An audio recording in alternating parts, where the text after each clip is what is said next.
Kolkata night রাইডার্সের অধিনায়কের দৌড়ে 5 ক্রিকেটার কারা?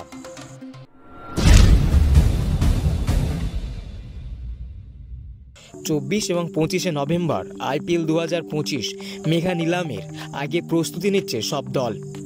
এবারে নিলামে KKR নিজেদের নতুন অধিনায়ক খুঁজতে বেরোবে।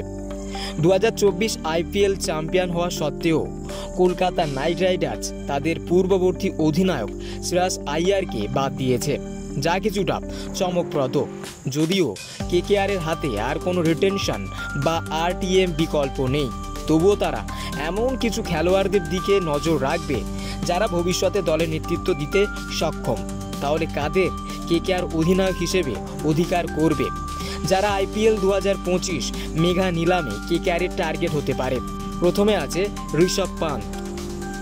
IPL এ দিল্লি ক্যাপিটালসের অধিনায়ক ঋষভ পান্তও KKR এর অধিনায়ক হওয়ার বড় সম্ভাবনা রয়েছে।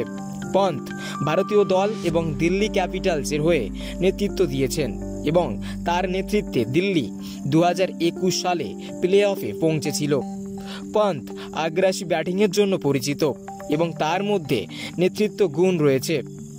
111টি IPL ম্যাচে তিনি 3284 রান করেছেন। KKR পন্তকে অধিনায়ক হিসেবে দেখতে চাইবে। 2 নম্বরে আছে জস বাটলার। রাজস্থান রয়্যালসের তারকা জস বাটলার এবারের মেগা নিলামে চমকপ্রদ নাম। যদিও তাকে রাজস্থান রয়্যালসের পক্ষ থেকে রিটেন করা হয়নি, তবুও তার নেতৃত্বের অভিজ্ঞতা এবং ব্যাটিং ক্ষমতা KKR এর জন্য মূল্যবান। ইংল্যান্ডের অধিনায়ক হিসেবে 2022 সালে T20 বিশ্বকাপ জেতার পর তার নেতৃত্ব গুণ প্রমাণিত।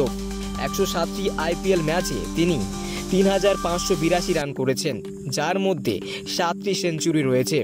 বাটলার KKR এর টার্গেট হতে পারেন। 3 নম্বরে আছে KL রাহুল। লখনৌ সুপার জায়ান্টসের প্রাক্তন অধিনায়ক KL রাহুল 2025 IPL এ KKR এর অধিনায়ক হিসেবে একটি প্রধান টার্গেট হতে পারেন। লখনৌর অধিনায়ক হিসেবে রাহুল 2টি প্লে অফে জায়গা করে দিয়েছিলেন। 132টি IPL ম্যাচে 4683 রান করা এই ব্যাটসম্যান ভারতীয় দলেরও নিয়মিত সদস্য এবং তার নেতৃত্ব গুণ নিয়ে কোনো সন্দেহ নেই। KKR তার ক্যাপ্টেন্সি এবং ব্যাটিং দক্ষতার জন্য রাহুলকে টার্গেট করতে পারে। 4 নম্বরে আছে শ্রেয়াস আইয়ার। শ্রেয়াস আইয়ার 2022 সালে কলকাতা নাইট রাইডার্সে যোগ দেন এবং যদিও সে বছর দল প্লে অফে জায়গা করতে পারেনি, তবে তিনি পরের বছর অধিনায়ক হিসেবে ফিরে এসে KKRকে চ্যাম্পিয়ন করে তোলেন। শ্রেয়াস আইয়ারের নেতৃত্বে KKR তাদের তৃতীয় IPL ট্রফি জেতে। 2024 মরশুমে তিনি দলের প্রধান শক্তি ছিলেন এবং তার নেতৃত্বে KKR দুর্দান্ত ক্রিকেট খেলেছে। তবে নিলামের আগেই দল তাকে ছেড়ে দেওয়ার সিদ্ধান্ত নেয়। IPL এ 115টি ম্যাচ খেলে 3127 রান সংগ্রহ করেছেন শ্রেয়াস। দিল্লি ক্যাপিটালসকেও তিনি 2020 সালে IPL ফাইনালে নিয়ে গিয়েছিলেন। ফলে আইয়ার KKR এর পছন্দের অধিনায়ক হতে পারেন। 5 নম্বরে আছে এডেন মাকরাম।